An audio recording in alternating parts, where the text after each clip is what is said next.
প্রিয় বন্ধুরা, আসসালামু আলাইকুম। এটা হচ্ছে এনানা স্পিনিচ। দেখুন এর কালার এবং ফল খেতে অসাধারণ, একবারে গাছ পাকা, তবে এখনো পাকে না এইভাবে। এটা আসলে পোকা আক্রমণ করেছে।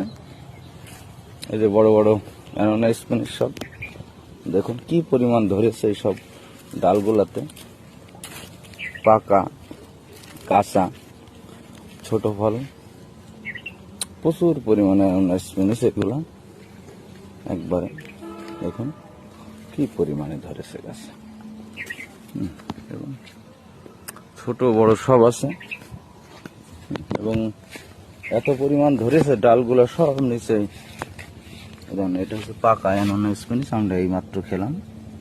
এই যে এটা কালার দেখুন, এবং আমি যদি একটু ভেতরের জিনিসটা দেখানোর চেষ্টা করি, দেখুন এটা হচ্ছে এনানা স্পিনিচ, অসাধারণ।